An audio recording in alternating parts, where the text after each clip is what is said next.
When I first quit my job, I think people kept hitting me up like, "Oh my gosh, like let me take you to lunch. I want to pick your brain. I want to quit my job to do music full time too. Like how did you do it? What happened?" They wanted the blueprint. And what I realized was like people expected me to say, "Oh, I got a major placement or such and such put me on and I got tapped into this person." And that wasn't my experience at all. The truth was I felt like God, it was time. Like God was telling me like it's time to go and I had to be obedient.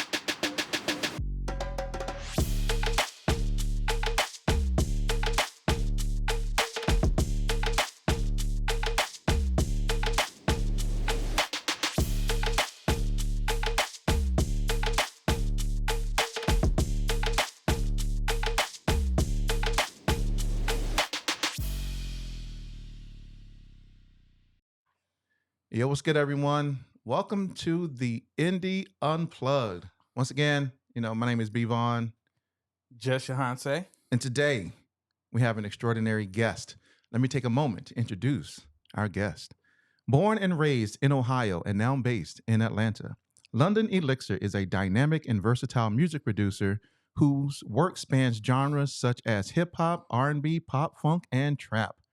She has made significant strides in the music industry with notable achievements, including producing music for NFL star Juju Smith-Schuster's viral TikTok dance challenge, Do the Juju. If you want to know more about it, we'll get into it, but if you don't want to know more about it, go watch the Sync Masters episode, right? That's where you'll find all of it. But this particular video has garnered over 10 billion views. I should put the what's that dude's name? Austin Powers guy. 10 billion views right there, right? 10 billion views. That's so crazy.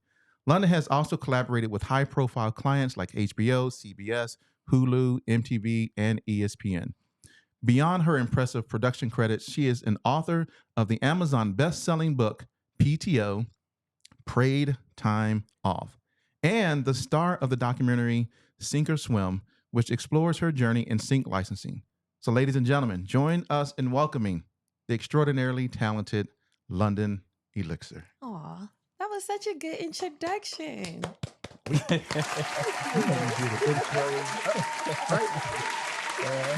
Let me do the intros good. Well, thank you for having me. Well, thank you for being here. Of course. I realized that we met a while ago. It was funny how we actually met, though. I don't know if she remembers. I'm like, where? I always got to talk about how I meet people. No, I'm glad you remember. And Tell where we me. meet, right? I just have that type of, remembrance power, I guess. So we hadn't physically met in person until what was the Legacy interview the first time we met in person? No. So I have a homie named DB, Dwayne Baldwin. Okay. Who at the time he probably still managing an artist. I think it was his nephew. I can't remember his name though. That's it. DB, don't kill me. But he had a huge album release party. Oh, Eli. Yeah, Eli. That's right. Exactly. Yeah. Okay. Eli. Yeah. That was the first time we met. Oh my God. That was a minute ago. That was a lot. Shout out to DB. Shout out to DB though. Yeah. Yeah. I got to call him. I haven't talked to him in a minute. Yeah, I just actually tapped in with him a couple weeks ago. Good. Yeah. Good. Yeah. That's how we met. Oh, that's so I came in. That is where we met. Yep. I came in. I saw Danny. I was like, hey, Danny. Because I used to manage Jay West. Oh, it's all coming back. You're right. And that's so right. I was like, hey, Danny. She was like, hey. I was like, hey, London. London was like, hey. Hi. Where do I? I was like, you don't know me, do you? She was like, yeah, I don't know. I said, my name is Vaughan. I run We Create Music TV. Oh yeah, I know who you are, what you do, blah blah. Okay, great. So we had to make the connection.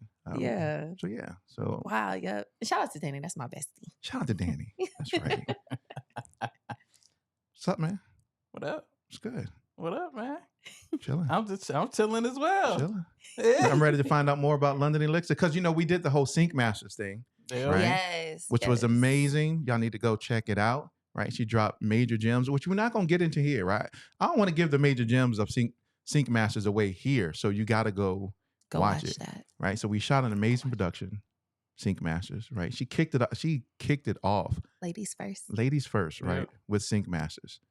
And then I realized, you know what? We never did an interview. So that's why we're here today. Yeah, that's crazy. That is crazy. So, London, Kind of give us the background. Okay. Well, it all started when I was born. It's like, nah. Yeah, go ahead. When she was born, she was playing keys. Yeah. Yeah, pretty much. No, I did take piano lessons though, so that's funny you mention it. When I was in 8th grade. So I guess that's when I would say I first started getting into music. And then like my freshman year of high school, I was introduced into music production. Um And from that moment, I just kind of knew, like, yeah, this is what I want to do. I was playing basketball at the time for my high school, and I got a full ride academic scholarship. So I didn't want to play basketball anymore because I'm a girly girl. So I was like, No, why? that's crazy. Yeah, you know. No, the basketball. Oh, the Yeah. basketball part. Oh, and I can still shoot. But nah, She got them skills. yeah, I yeah. can shoot. I can shoot. Ask all of the guy friends, like they know we go to Dave and Buster's and have shootouts, and I always beat everybody. It's crazy. But no, so I wanted to quit the basketball team to, focus on my piano lessons, and my basketball coach, because we had just won states that year. And he was like, if you're going to quit the team, then you need to at least make us an anthem, like make a song for us. And I was like, oh, okay, cool. But at the time, I'm only in piano lessons. I didn't know what music production was. So he hooked me up with somebody who worked on staff at my school who was into music production. My mom and I went over his house. And like he showed me Logic and how to, arrange a song, add drums, and that was the very first song I ever created. It was an anthem for my high school basketball team. And from that moment I was like, oh yeah, this is what I want to do. So I knew then that I wanted to do music production, but as I said, I had a full ride. I'm from Columbus, Ohio. The scholarship was to the Ohio State University. Go fuck guys. But they didn't offer music production as a major. So I was like, oh, I don't want to pass up free school. But if I can't do what I want to do, then I'm just going to do something that makes a lot of money and then take the money and do what I want to do. So I got my degree in computer science and engineering. Got out in 4 years and started working a software engineering job. And right when I graduated from college, I took the money I was making from my work from home job and paid for a music production program. So I was taking music production classes basically online, and they paired me with a studio. Shout out to Orange Studio in Columbus, Ohio.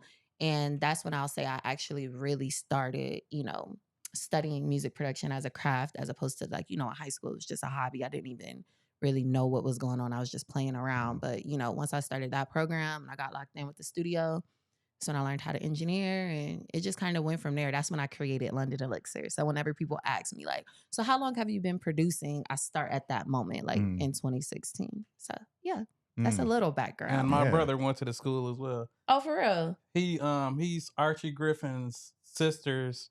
Well, they're exes now, but oh, okay, that's what's up. Yep. Yeah, shout out to So Ohio State. Yeah, he went there for physical therapy. Oh, nice. Yeah, it's a really good school. Yeah, it is. It is. I had a really good time there. I don't even know who that is. Who? Archie Griffin? Oh, is that the he won a Heisman twice. Is that the thing? Yeah, that's the football player you showed me the other day when we was over here. Yeah. In case people don't know, we got relatives who play sports, right? So I have a cousin who played football, but anyway. But I don't follow sports, so I'm like, I don't know who that is. So I'm terrible with that. So the name, right? I know Johansi's going to ask. So if Johansi, you can ask. I thought you were going to. I don't have it on my list. With the name London Elixir? Yeah. Where did it come from? I mean, I know you just mentioned it, but where did it come from? Yeah. So my dad's last name is London. So I like that because it's like a first name and a last name. So, I was just like, okay, I'm going to make London my first name.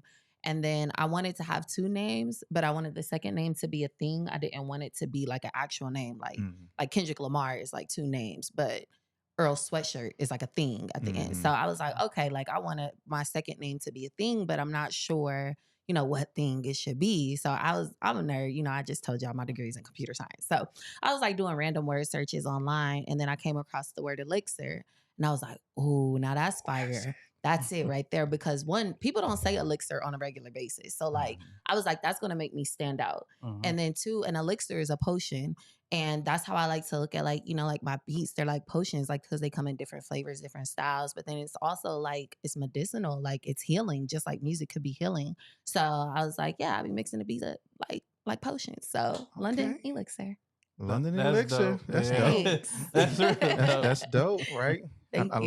like the thought process behind that because not a lot of people think about what their name actually means. Yeah. Right. It's like, oh, I'm just gonna call myself like, Childish Gambino. Right. Like he just went to the Wu-Tang name generator and was like, just Yeah. give me a random name. And, Yeah. and Childish Gambino came up. He was like, all right, that's the There one. it is. Like, Yeah. okay, I'll just take that. But I like that because that kind of is similar to how I came up with a name that I used to go by as a music producer, which was Strychnine Music. Mm. And so my kids will tell you because it was hilarious. Not, I mean, this interview ain't about me, but I No, it's all share good. the Go story. ahead. Go I ahead. share the story. But so my kids are homeschooled, right? And they were in homeschool at the time. I think I was home for like lunch or something. Mhm. And they were watching a program on the 10 deadliest poisons. And I just happened to walk into the room when they got to strychnine poisoning. And they were talking about what this thing does to the human body. And I was like, oh, that's just like a person dancing. And how the person has to, they're starting with the neck and then their body's convulsing and they're just start gyrating and moving all over the place. I was like, oh yeah, I want my beast to do that to people too, not to kill them. But had to make that distinction. Right. Like I don't want to kill you, but I want you to move. Like, yeah. because it was like it starts in the neck and then their neck starts moving, then it gets to the back and their back starts moving, then it takes over the whole body. I was like, yeah, I want my music to do that. That's Exactly. lit. So I'm I like, I'm that. changing my name to Strychnine. So I entered a beat contest, an ice standard beat contest, and I told that to Premise, who was the host. He was like, yo, that was actually dope. I was like, yeah. I'm a nerd too, so I can appreciate it. I went to school for computer programming. Oh, okay. And See, then I the same dropped out. vein. I dropped out of that. I was like, Yeah. I want to do that. All I did was play Duke Nukem in class. I was like, I got to get out of here. I got to do something else. But anyway, but that's dope though. The naming and the meaning behind the name, so that anytime you approach, your musical creations, you're thinking about, how can I get this to move and to blend and to work together and to gel? Because you need to think about potions. Like sometimes you think of like mad scientists when they're in there kind of mixing things up. Exactly. Right. Exactly. That's Yep, right. there it is. Oh, that's dope. Thank you. That's dope. I like that. Thank you. Well, that was one of the questions, so we'll just skip past that one. Okay, so since you mentioned computer science and engineering, right?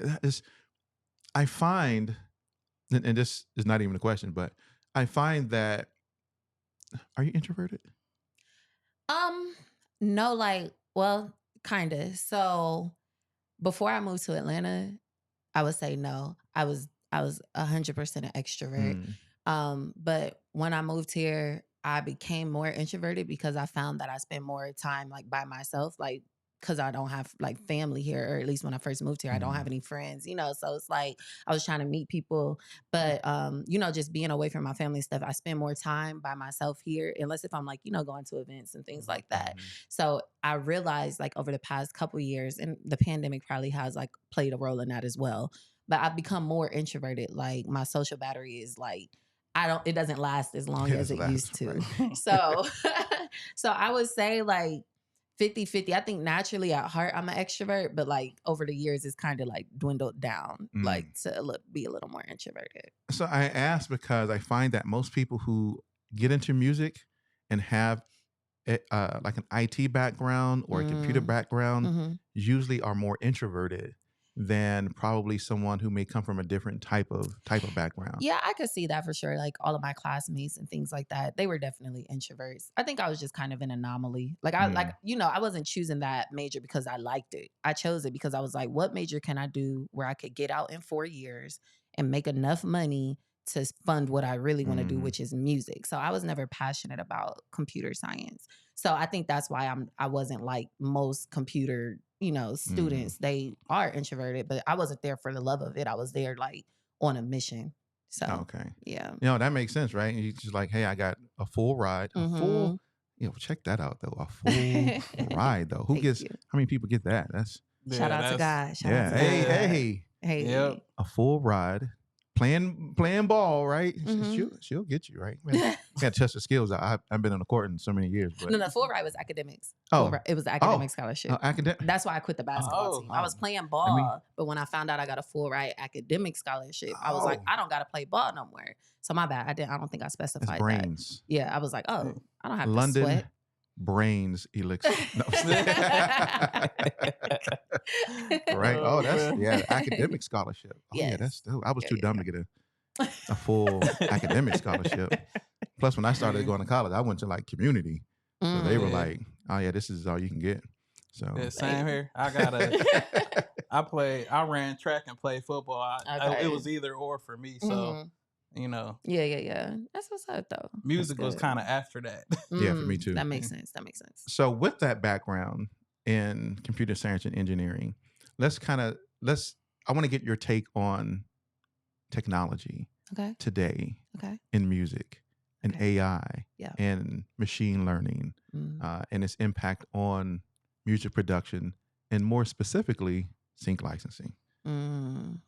What a great question. Okay, so I'm 50-50 on it anytime somebody asks me like how I feel about AI when it comes to music. So like when it comes to like taking people's voices and being able to use them to create your own music, I'm like 100% not on board with that. Like, for example, the Kendrick Lamar and Drake battle, you know, that the beef that was just going on and how Drake came out with that song and it had like Tupac on there and AI. And it's just like, y'all, we got to draw a line. Cause like, why would you even think that that's okay? You know what I'm saying? Like, so I'm not really for AI and music as it relates to that. Now, on the other hand, like Serato Sample has the production software where you could literally pull a song in and it'll break it down like to the stems. Like you could do the bass, the drums, the melody, the guitar. Like you could pull out whatever you want and then use it to create your own beat. See, to me, I like that. I think it's cool because like there might be times where you're like, dang, I really wanted that drum. Like, and how could you get those drums? Unless if you know, like I seen y'all had Sound Oracle on here, like a Sound Oracle who created the Timberland drums and you could go buy a pack from him. You know what I'm saying? So like, that's why I'm like, 50-50 on like the situation, or even as it relates to that, because in that case, he could get money if you go and buy his drum packs. That would be the ethical thing to do. But now we have these softwares where you could just go pull the Timberland song in and get the drums out. So it's like cool, but it's like if there's a way to support the people who actually are creating it, why go around those people? But at the same time, it is like nice to have the technology because I DJ as well. So like having access to Sims when I DJ has been like really cool as well. So I'm like I said, I'm 50-50. I can see like the ethical issues, but I also feel like the technology is advancing. So I mean, I like it, but I don't know how to. Does that make sense? I'm 50. No, I can't be like, don't do it or do it, but maybe. But maybe in certain situations. So that's cool. So, but what do you think of AI sites like Suno or Udio, where we finna get rid of. You gonna? Wait, I don't know about Suno. Oh yeah, if you hear this, it's gonna be crazy. Platforms like Suno, Udio, where I'm. Yeah, what is it? What do they do? Oh my gosh, I'm gonna just play one of these. Let me turn this up. So I can play. I'm gonna play one that I was in here making for We Create Music TV. What? It's a production software.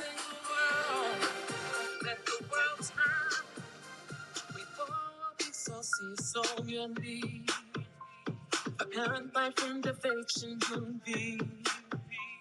The option is that it free. No matter what's got you set it free. Talk the big expressions, filters, defamation. It's all lost in your own affection. Those teasing your day. We create music TV. Yeah, who made that? Well, you just told me you did. Nah, I didn't make that at all. AI made that. AI made that, the whole song. What? The what lyrics, did you do? Like, what are the, like? I You just type in prompts? Yes, ma'am. I put in the prompt. What does the prompt say? Oh, the prompt was, I need you to create a... Like Chat GPT? Yeah. And it makes songs? Yes, ma'am.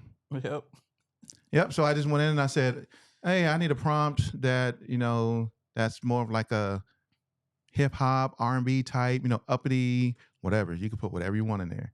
And it needs to talk about, then I put, We Create Music TV. Here's what we do. Here's what we're about. Now create a song that sounds like, like this. Wow. And it was like, all right, bet. Here you go. Oh shoot. Mm. But Okay. it's kind of funky. Some songs will be funky coming out of there. Yeah. Some songs do come Yeah. out kind of like, Okay. the Yeah. words aren't even coherent enough for you to understand what they're saying. Yeah, yeah, It sounds yeah. kind of muddy, but it's going to get It's better. gonna be developed. Yeah. Yeah, no, it's So, way definitely better. gonna be with developed. now knowing that exists, how do you think that is going to impact the world of music production and sync licensing? Okay. Yeah, because now you're like taking away like the need to even like seek out music creators. And that, we're definitely not down for that. I can't believe that. That's Mhm. wild. Now with that music, I have questions. Like, do they own it still though, or will you own all the rights to it, or how does that Yeah, work? I know, right? That's the thing. I have questions about that. When I found out, I was like, I got all types of questions. Like, who owns it? Where does the Yeah. master reside? Like, where could you use where it? can I use it? And like, You can use it anywhere you want to, I guess. I mean, I gotta. like, cause here's the question. Like, say you type a prompt and say I get a brief. In sync licensing, you get briefs all the time. Mhm. Could I take the brief, literally type it into the chat GPT, get a song, then could I pitch that for a sync license? Yeah. Or would chat GPT own it, or whatever the name of the Right. companies are? How much percentage it's too? I don't like it, first of all. let me just put start that right there. there. Let me just start that. Like, don't like I don't that. like it. But yeah, it raises a lot of questions. Yeah, that's crazy. And that's the Mhm. only one he played. He got something that sound like Raekwon, Dang. and it ain't Raekwon. It's the tech thing. Yeah, I'm not with that. Yeah, That's what. Yeah. And Yeah. so crazy. I can see people using this for sync licensing. Yeah. Because you do have the ability to take this type of AI created, music, and you can get it in a format that gives you different versions of it. Now, you can't do certain things that you normally probably would do in sync licensing, right? But you can. It's a start, and Yeah. it's going to get better. That's the Yeah. thing. It's going to get so much better. It's like, to where you're going to be able to produce a full song, release it. I can see, not trying to give people tips about how to use this thing, right? But I can see people taking something like this and creating like a YouTube channel, because you can type in like lo-fi music and create however many songs it allows That's you to why create. I'm like, so who owns the music is the real question. Like, in that case, Right.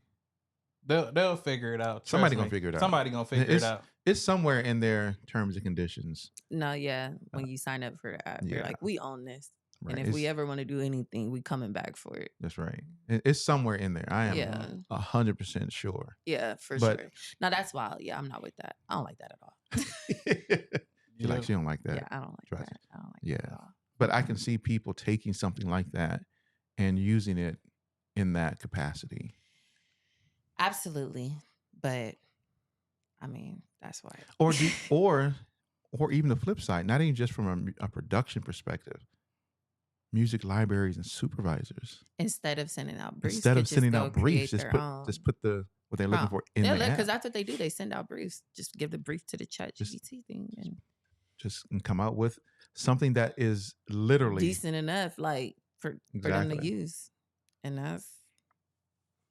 it kind of takes the soul out of it. It feels like it takes the soul out of the Mhm. music.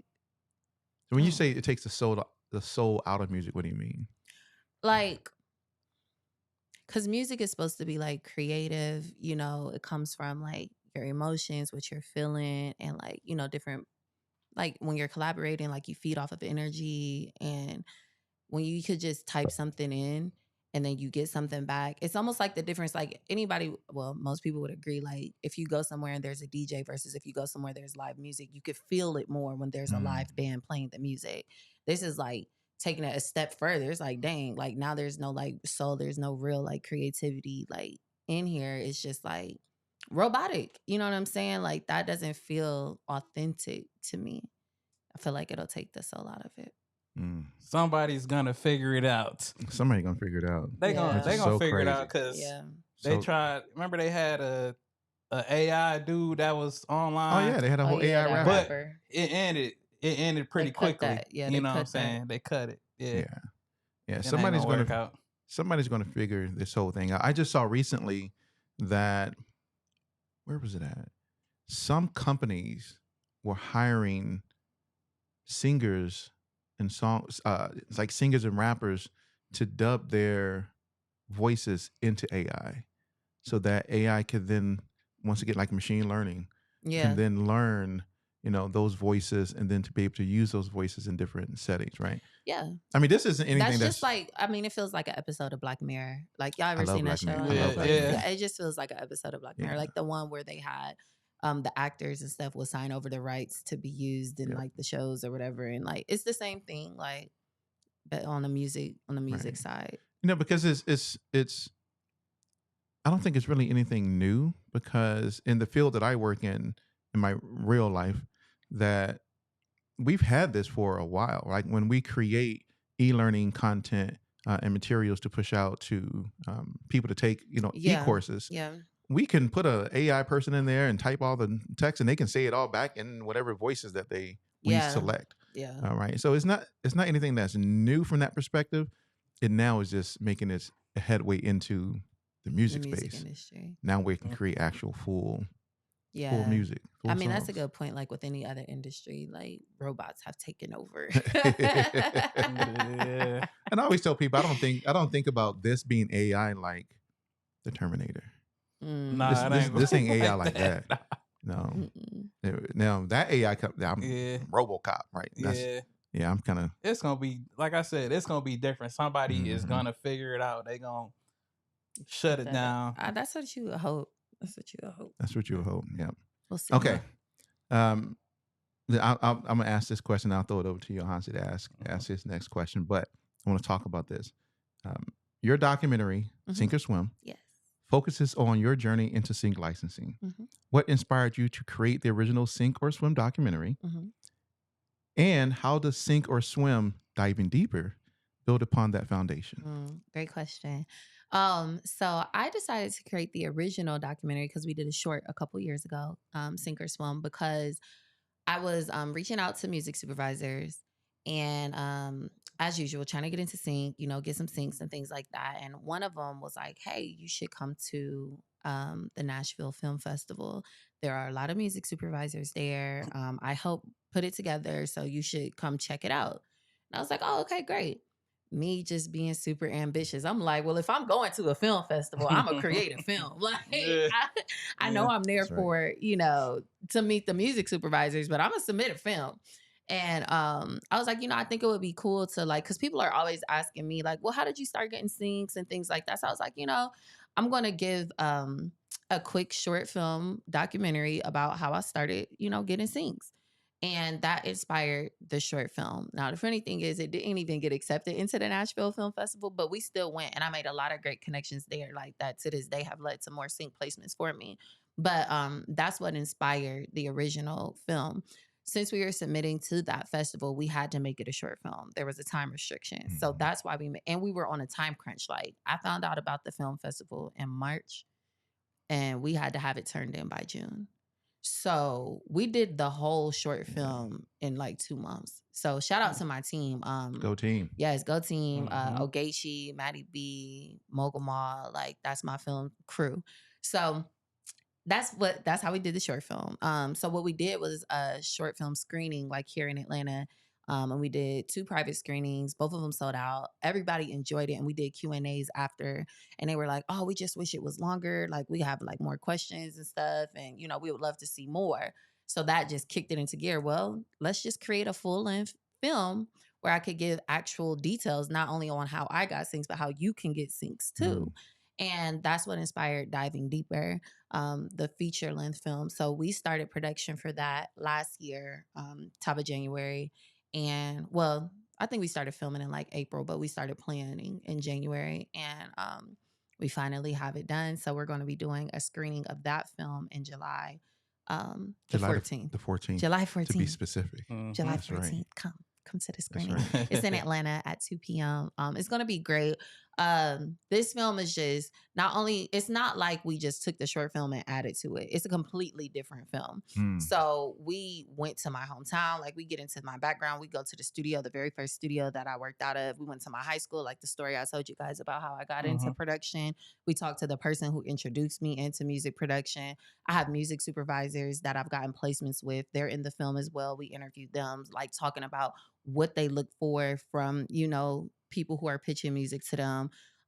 We really hit it all. I have cutaways where I'm breaking down why you need a PRO, how to do your split sheets. Wow. Like it's informative, but it's like documentary style. So you'll also be entertained. Like it's a really great film. So I'm excited to share it with I need everybody. to figure out how to get this film on We Create Music TV. Like, We can talk about it. Let I me need to know. figure that Let me out. know. We can That's- talk about it. That's kind of, you know, that's the purpose of why this platform exists, right? Yeah. We Create Music TV is to provide Yeah. content like that Yeah. to the masses. Yeah.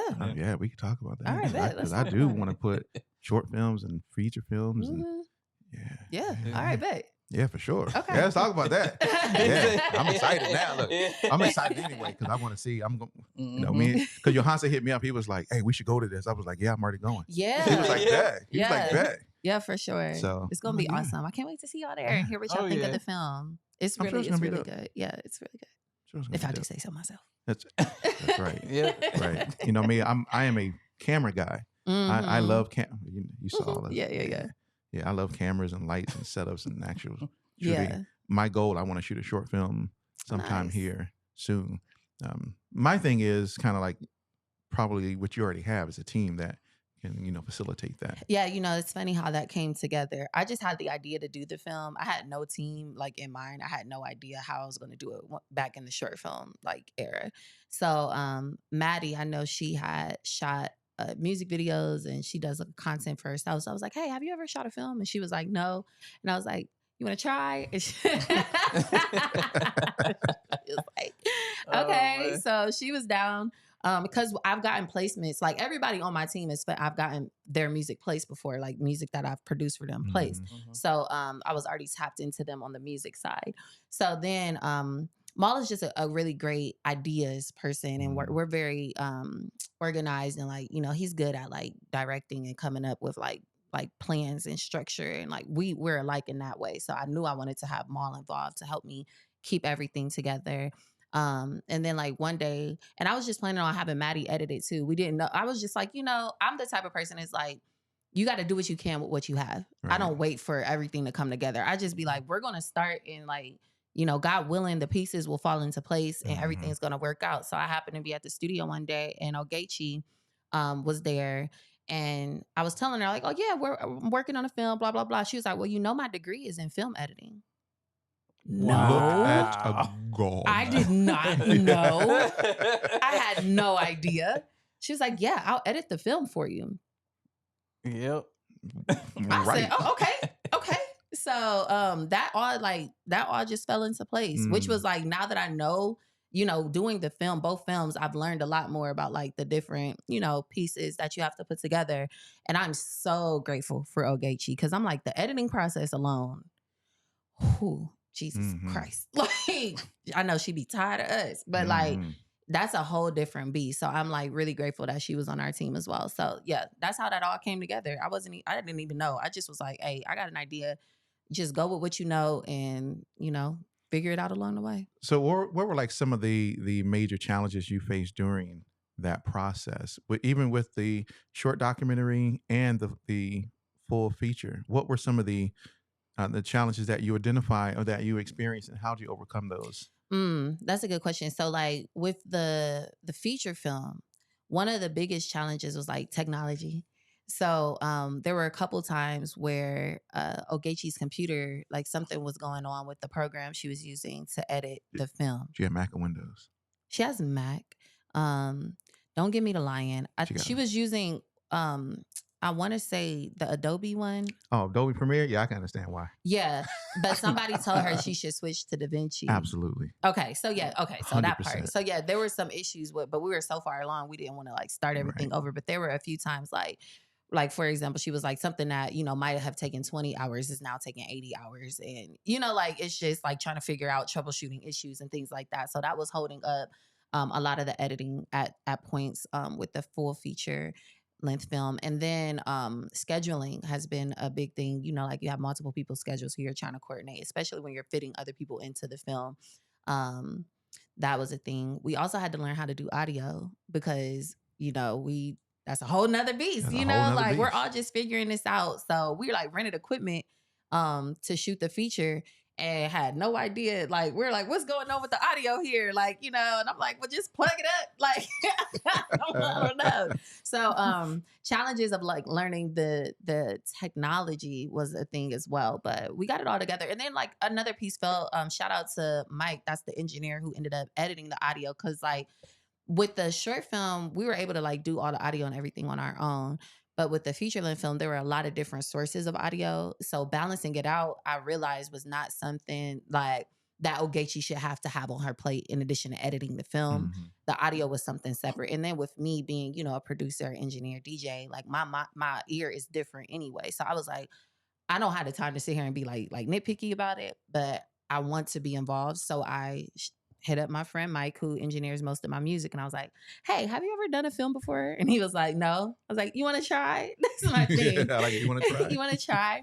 And he was like, "Yeah, sure." So speaking to the mic, mixed by speaking to the mic, that's his Instagram.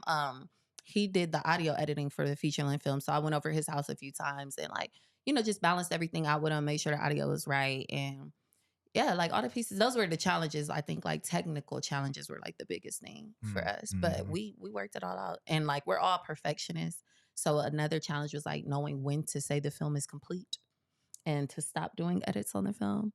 Cause I was like, y'all, after these edits, we got to put a hard stop on this, or we'll never put the film out because That's right. we'll just keep tweaking and keep tweaking and keep tweaking. I was like, it's been good for about 2 months, like, but we just keep tweaking. Mhm. But that's how I know that the film is like really, really good quality. We did a focus group back in December for the version of the film we had at the time, and took all of the edits into consideration, all of the feedback, and went back and did even more. Like we shot more, we added more to the film, and you know, so like I feel like it's a really complete piece of work. Right. Whereas the short film was something we did really quick, and it was still good quality, but it wasn't complete. If that makes sense. Now I feel like we have a complete piece of work.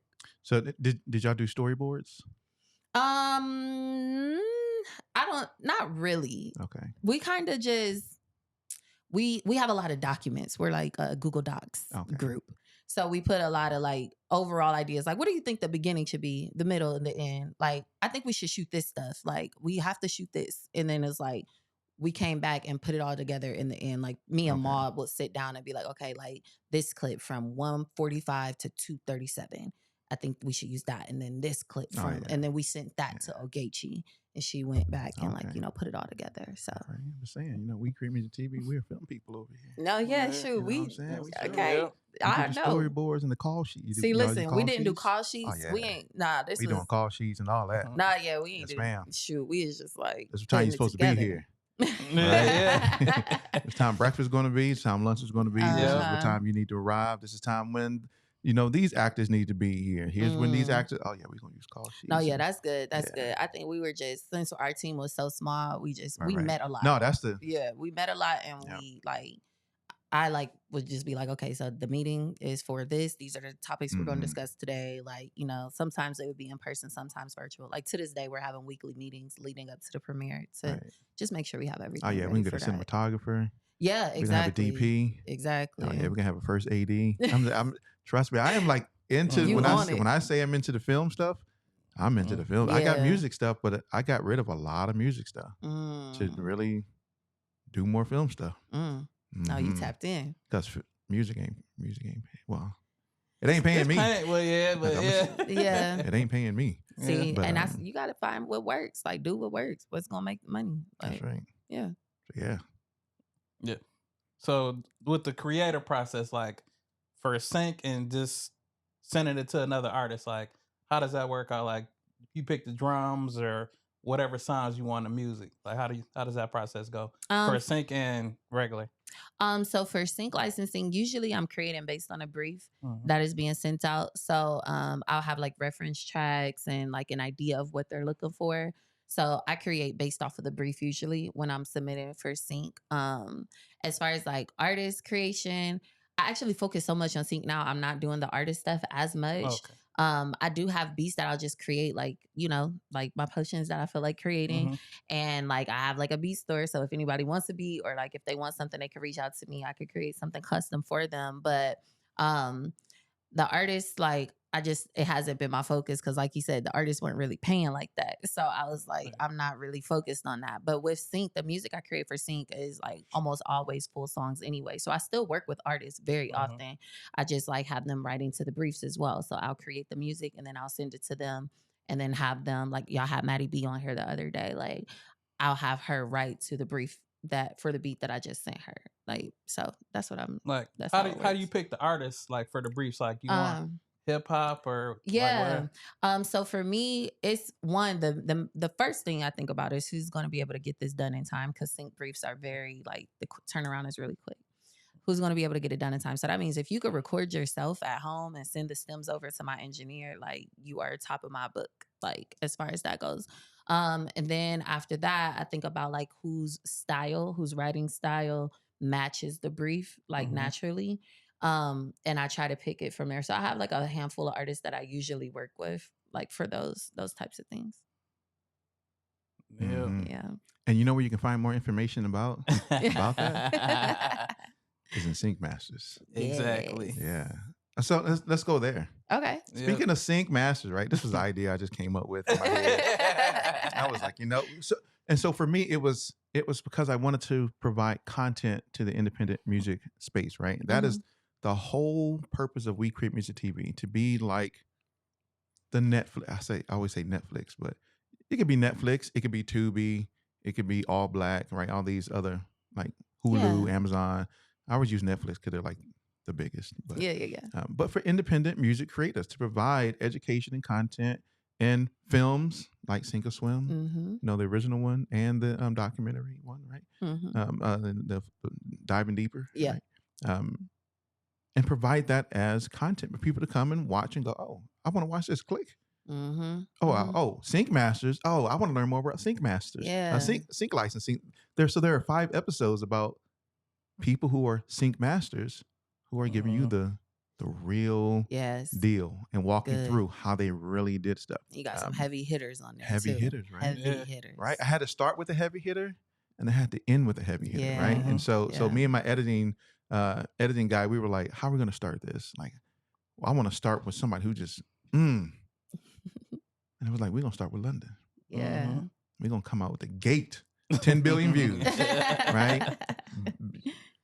Big, huge song, popular dance, and boom. Yeah. And then we're gonna end with the guru, which is Clint. Yeah. Right? We're gonna end with Clint. Yeah, the guru. We're gonna start with London, end with Clint, and then Mhm. it's gonna be dope. Yeah, So Clint's fire. my question, right, Mhm. is you recently appeared on Sync Masters. Yes, I did. Yes.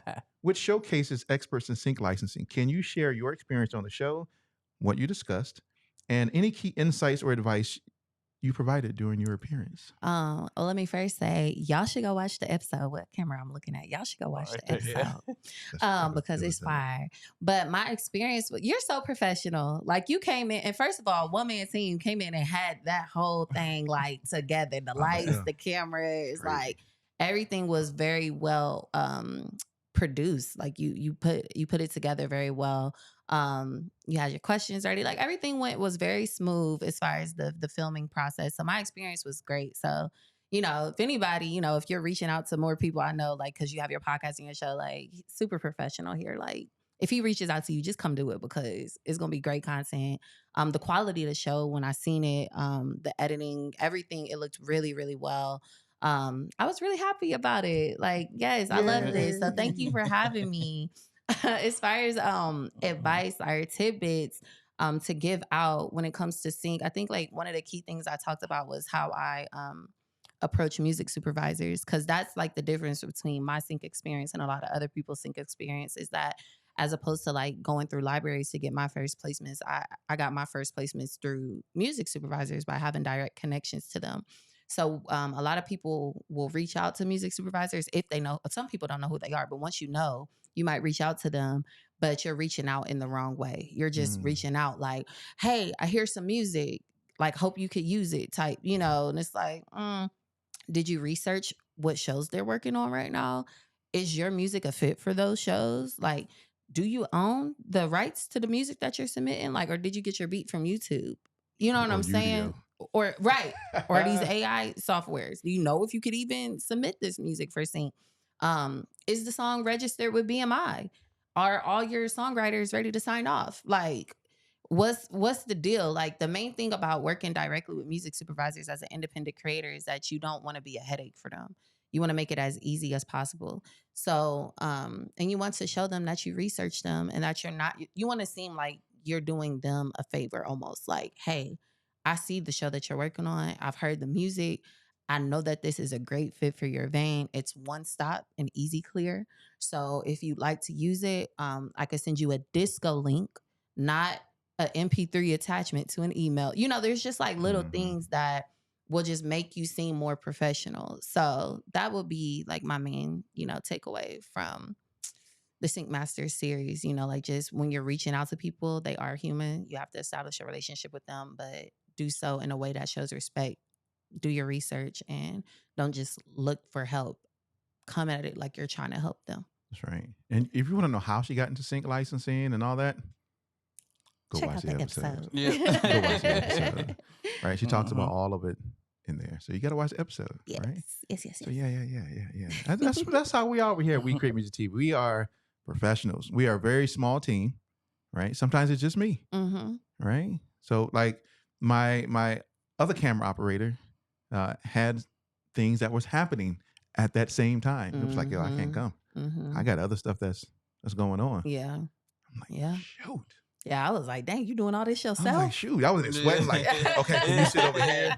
I was like, we need to place the lights right here. Right. I'm like, okay, we got to, oh my gosh. Yeah. And it was. But you made it happen. I make it happen though. Like, made it happen. We're going to make it happen. Yeah. It's for sure. Turned out great. Turned out great, right? Because that's what we do. Yeah. But yeah. So I wanted to, if I didn't say, thank you for being part of it. Of course. Really Thank you for appreciate having me. I'm glad to be a part of it. That's right. It felt really special. I think you're doing really special things. I think so too. Yeah. Just need more people to. You really are. Yeah. I just need more are. people to know that we're doing. Yeah. For sure. Special things over here. You are. You are. Good. I believe that. Johanse's like, yeah, you are. Yeah, you are. Thanks, Yeah. Johanse. Yeah. Appreciate that. Nah, for real. I mean, you're part of this whole thing now, so I appreciate that. You know what I mean? Because I already knew ahead of time. I knew what it was. That's why he called me up. He was like, hey, what you got? What you doing over there? He's like, I know you're doing something. Yeah. I'm like, what you got cooking up? You know it. You know that's right. So, matter of fact, you were talking about doing the documentary and the short film, and so we did a podcast episode last Friday, and I had my cousin over here, Superstar 6, right? He was sitting right in that chair, and we were talking. Right as soon as we were done, he was like, "Yeah, man, I'm thinking about." Now he's super tall, right? I was looking at him like, "Oh, that's the one the Grammy picture." Yeah. I was like, "What's up, cuz?" Like, man, you're so tall, bro. Like, my goodness.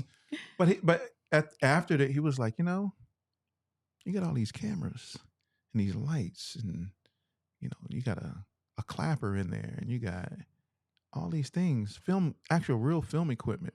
I'm like, yeah, I do. He was like, man, we should shoot something.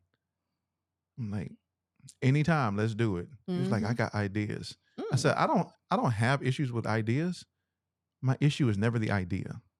It's always getting the people to be a part of the idea. And that's the beauty of having a team where you can call on and say, hey, let's do this. And they're like, let's go. Right. So I'm glad to have Johanse on board as part of the Indie Unplugged and making this truly happen. But we're gonna come out with some originals, and that's what Sync Masters was, an original series, right? And we're gonna come out with some original films, all music based, educational, entertaining. So that's a great idea. That's definitely gonna happen. It is. Johanse. See, let me see. She answered that question already. I gotta go down. Let me see. Go back down here.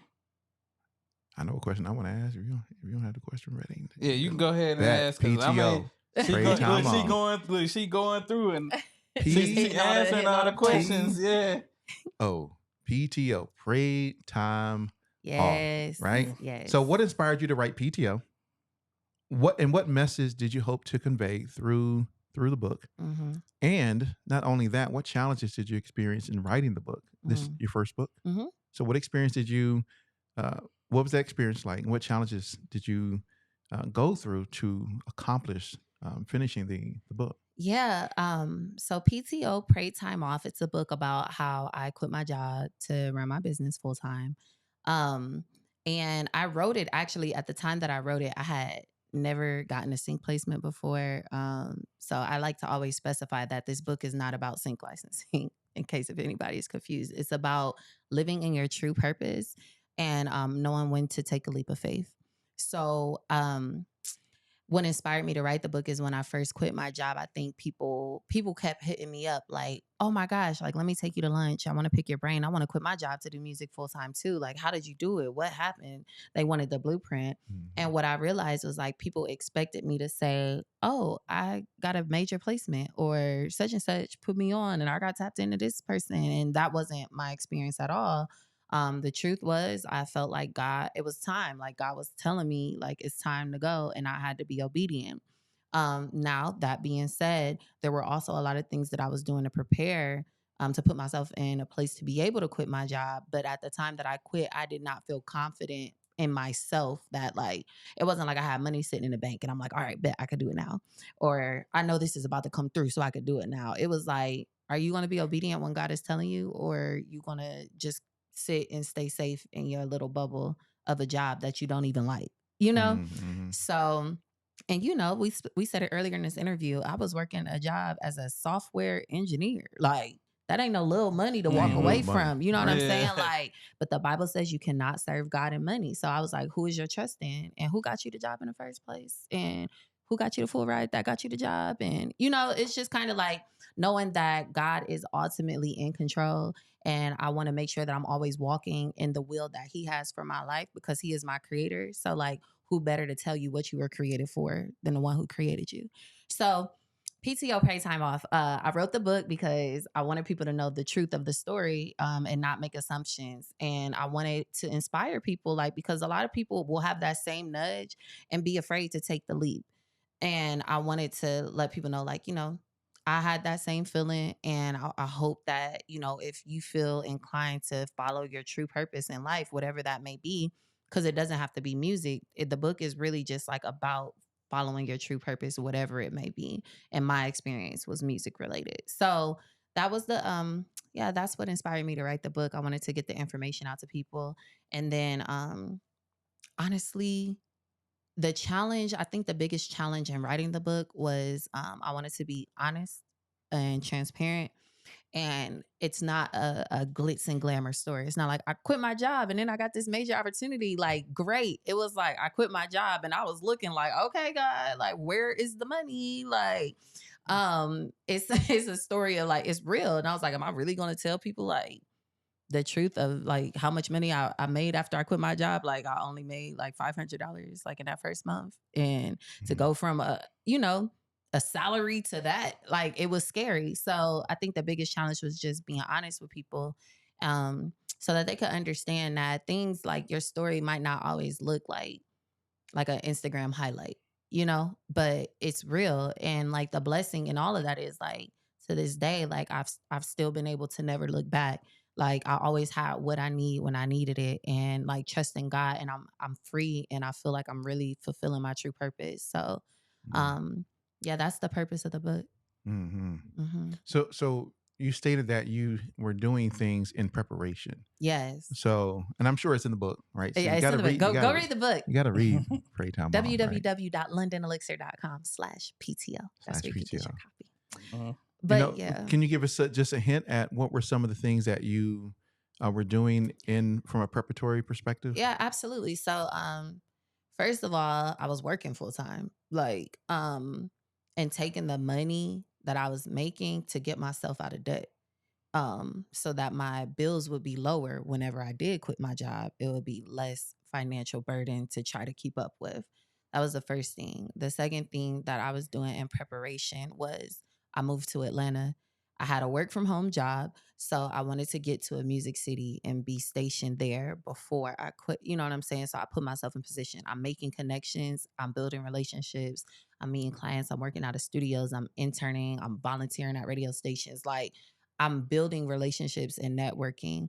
I'm building my catalog. I'm creating music. You know, like, I'm not just like working my job and then going home and being too tired from that 8 hours to actually put some effort into my dreams. So I was already like, it was like I was doing music too. It was like I had two full-time jobs because after that, I'm making beats or I'm going to studio sessions or I'm, whatever it needed to be done. I was at events, building my brand, building my catalog, getting my name out there, getting my face card good. So all of those things were in preparation before I quit my job. Mm-hmm. I think that's important because a lot of times people just like, I'm just going to quit my job and go do music full time. It's like, yeah, but there's things you probably need to do before you do that. Yeah, absolutely. And even after you do it, that's when the real discipline has to kick in. You're not just sitting around. Like, to this day, I'm very, I always say, if I ever had to go back to work in a regular job, it's not going to be because I wasn't doing everything I could to avoid it. So the tide shifts, there's a writer's strike and I'm not getting sync placements right now. Let me go start DJing. Okay, I'm not at that residency anymore. Let me start DJing on TikTok because you can make money going live on TikTok, apparently. I just learned that 3 weeks ago. Yeah, no, I'm still trying to figure out, Like, what? It's so funny, y'all. It's so funny because I saw, not to cut you off. No, go. DJ Jasmine.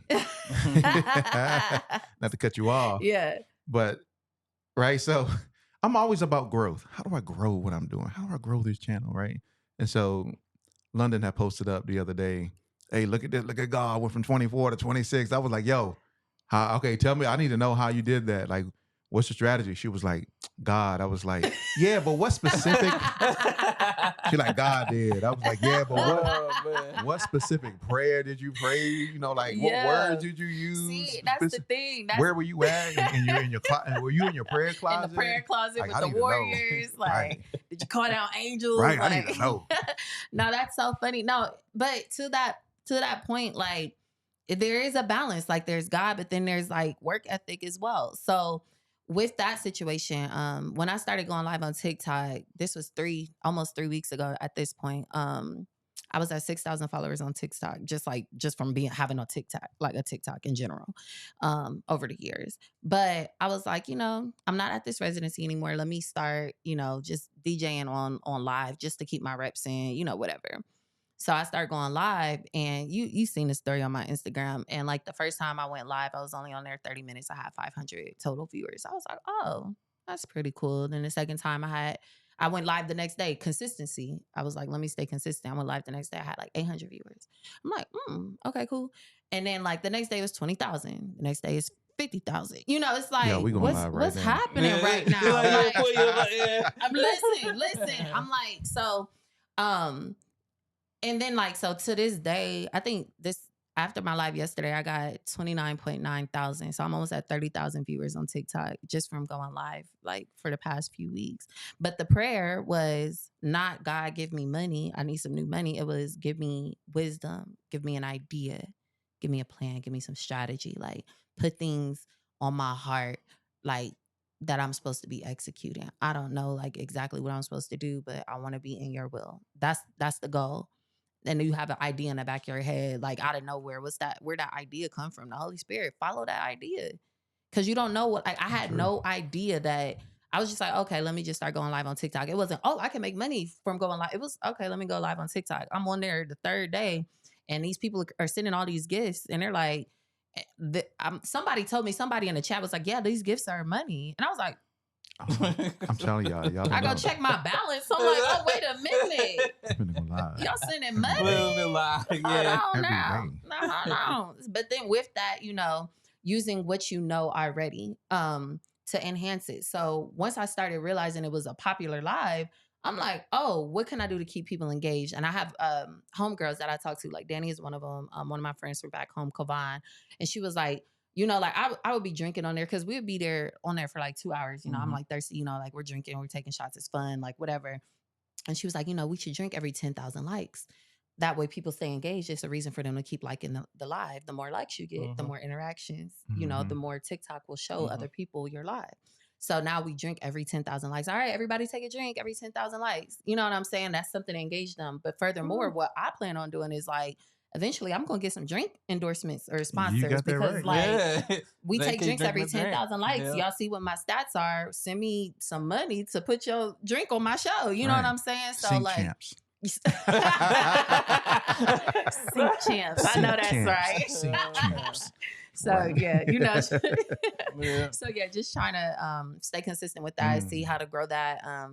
The main thing is like right now is just consistency because I get more followers every time I do it. Like on a Mhm. bad day, I get like 1,000 new followers. So it's like I'm trying to see how big I could get it and then go from there. You're gonna be wasted. I'm going to Yeah. go. I don't drink the whole show. I don't drink the whole show. I don't drink the I'm just messing with you. I drink water sometimes too. I be telling them hydrate. Look, I'm going to go live, but I got to figure out what I want to talk about. Yeah. I mean, I could talk about music.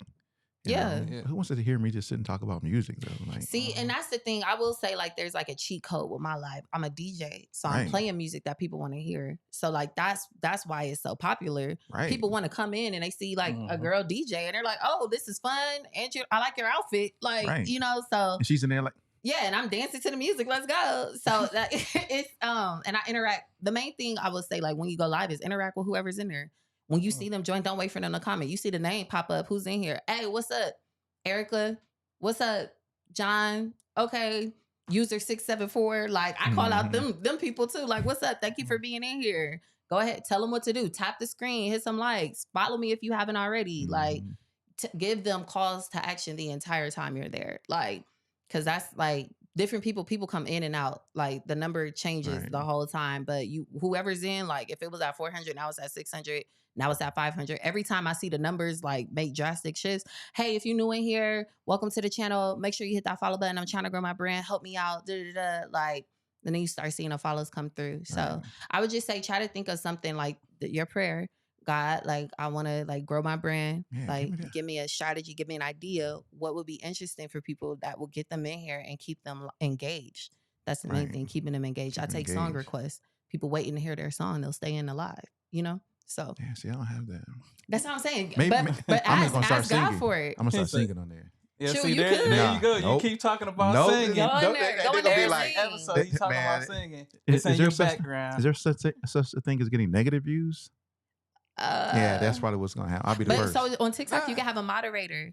I'll be the first to have negative views. No, like the Nah. moderator will like come in and tell people they can't be negative. Like you could block people from the No, chat. no. I mean, like my views, like how you got 30,000. Oh, I would have negative 30. As soon as I start singing, the I'm telling views you. would drop. Like they'd be You'd like, be yo, surprised though. Like I've seen so many people on live doing weird stuff and they have a bunch of views. Like Whitney Houston impersonators, they're just on their lip syncing for hours and their views are crazy. Crazy. Like you'll be surprised. I'm like, going to make beats. yes, And go act- on there and make Act beats. like I can make beats or talk about film equipment. Nah, But you it- can but it's- make beats. You can- but you yeah, can you make just gotta beats. find I know your you can niche. make beats. Hey, I can't make beats. I'm not a producer. I didn't make the intro. But you keep talking about singing though. He Shoot, can you sing. can Nope. sing.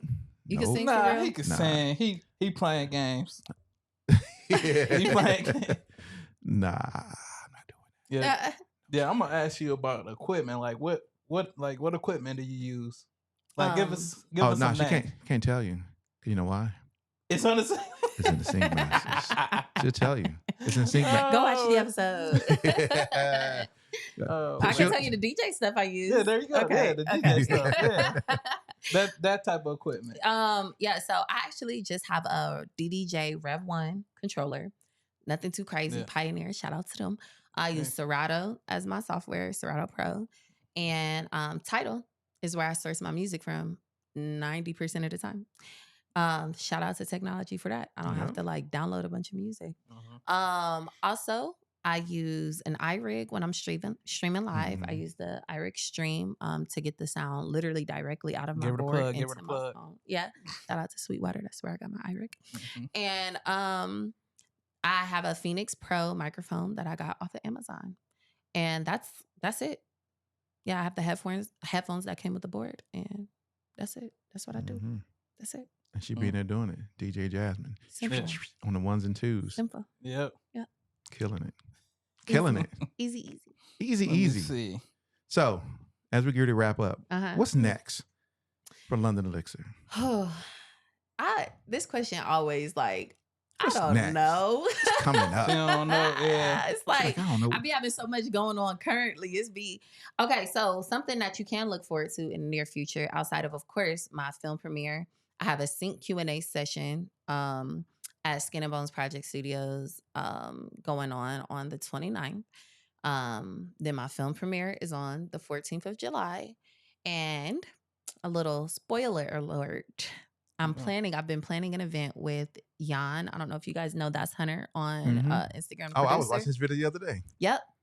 We met at NAMM. I'm trying to get him over here, but anyway. Oh, well, Yeah. I could talk. Yeah. I could talk to Yeah, him. get him over here. You might be able to make that shake. Yeah. Yeah. Might be able to make that shake. Let's do it. He's supposed to be at the film premiere, so you'll Yeah, definitely meet I'll him be there. Okay, I could do the intro. But yes, Jan and I have been planning an event. We met at NAMM back in January, and he lives in Atlanta, so he was like, I've been wanting to put together. I see what you're doing with the sync stuff. I want to put together a event about music business. How to make money, make money from music business. And I was like, oh, okay, let's do it. So that's going to be coming in September. Oh. And we got some people lined up for it. It's going to be really dope. I don't want to give too much information because I don't know how much y'all wants me to give out right now. But just know it's going to be a very good like panel type of event coming in September with Jan, myself, and Some other people. a couple other friends of ours. That's what's up. Yeah. That's what's up. And which has not been announced yet, but once Sync Masters closes out, we're going to be doing a live Q&A with all the Sync Masters. That's going to be so dope. It's going to be so I appreciate you Of course. Come on now. making the availability to do that. Yes. That's going to be so dope. To Of wrap up the course. entire series, we're having all the Sync Masters live to Mhm. answer questions. It's going to be fire. It's going to be fire. So yeah, but it's just for the community of We Create Music TV. So if you're not part of the community, you're not going to be able to see it. Better become a part of that community. You got to be part of the community to see it. I'm excited for that. I'm excited. I'm Yeah. always excited just when it becomes music stuff and the things that we can offer the independent music space. So I'm always. Yeah, you're doing great things. All right. Last question. Okay. Advice. What advice would you give someone trying to get into this music space and specifically, of course, sync licensing? I would say, I'm trying to think of like what direction I want to go with the advice. Do I want to go like business or like mental health or like, okay, I would say if you're trying to get into sync licensing as an independent music creator, consider that you will hear no more than you hear yes. And be okay with that because the yeses are major. So you don't have to get every opportunity. And that goes for life. Everything is not for you, but what is for you is for you. So don't let the no's discourage you. Don't let the time that it takes to get your first sync placement discourage you. Just keep working, keep trying. And, like I said this in my documentary, if the front door ain't open, try the back. The back lot, try the window. Like, try the side. Like, you got to, whatever you got to do to get in, put forth every effort possible. Don't give up. Like, there's a way to make it happen. So that would be my advice. I love that. Where there's a will, there's a way. There's a way. And it may not be, if I was to give any advice, which I'm not really good at giving advice, I guess. I know I'm great at giving advice. Yeah, you are. Yeah, you are. Like, what? Wait a minute. Is figure out the approach to take that is going to make the biggest impact as far as opening those doors, right? So and the reason why I say that is because for me, I thought it was going to be music production. I'm going to be a music producer and make beats and get beats sent out to people and become, dang, that is not what happened. But you know what did open the doors? We Create Music TV. Exactly. When I started an actual platform like this, where I do interviews and master classes and online panels, and how many people I've met? Mm-hmm. People that I probably would have never thought I would engage with. Mm-hmm. I'm like, oh, I'm not going to drop names. I'm just saying, like, Yeah. oh, really? Oh, some of See- them are coming onto the show, so I'm not going Yeah. to give you who they are. Oh yeah. But Johanse know because he has the actual schedule. He can Yeah, see. I have a He can schedule. see from a schedule perspective who's coming on the show. And he's like, yo, wait a minute, you got that person? I was Yeah. like, I know, right? Mm-hmm. But I thought music was going to be the way. Music Mhm, production, mhm. making beats on the machine and, you know, the Mhm. MPC. No. Don't limit yourself. Don't limit yourself. Nah, Mhm. because if it wasn't for DJing, like, I don't know what I would have done when that strike happened. Like, it became such a good additional revenue source. And I never would have thought that, that is what would grow my brand on TikTok, like Mm. DJing. I would have never thought about that. Like, so you can't limit yourself. You got to just kind of go with the flow of what you feel like you're supposed to be doing, what you're called to do, what you're talented at. You know what I'm saying? Mhm. And those doors will open for you once you're in the right position, once you've placed yourself in your purpose. So, like, and then it's up to you to decide what you do with once those doors are open. Mhm. So you good. Mm-hmm. That's right. So how Yes, can sir. people connect with you, follow you, and be a part of your journey? You guys can follow me on Instagram at London Elixir. That's ELIXIR. It's consistent. That's Instagram, TikTok. My website is londonelixir.com. So if you have DJ inquiries, you want to book me because I love doing weddings and private events and stuff. You could go there. If you want to check out my book, it's on my website as well. And yeah, check out the Sync Masters episode with me on it on We Create Music TV. That's Yeah. right. Yo. That's right. Yeah. Man, I appreciate it. Thank London, you for having you me. being here. Yes, it was fun. It's great. Johanse, of course. Yes, sir. What? Appreciate you, brother. Ah, come on I now. appreciate you. Nah, come on now. No, I I appreciate you Look, in my DJ Khaled, I appreciate you. because I've never done this before. This is like my first. Oh, for real? Like started back in April 26th. Yeah, that's when I started. Wow, that's what's Yeah, up. I've never done this before. Really? Yep. I didn't know. Yeah, see, Yeah, exactly. see? Yeah, That's right. I'm learning You That's got from the it. Jedi Master. Hey. Qui-Gon Jinn. Oh man. Obi-Wan Kenobi. No. Old Ben Kenobi. But anyway, ladies and gentlemen, thank you very much for being here and being introduced or reintroduced and learning about London Elixir. Yes, Once sir. again, I am Vaughan, your host, Just Johanse. and we appreciate you tuning in once again to the Indie Unplugged. Y'all have a great whatever day. Whatever day that you comes decide it is. you watching this. Have a great whatever day that may be for you. Peace out. Thanks for being here. Goodbye. Bye-bye.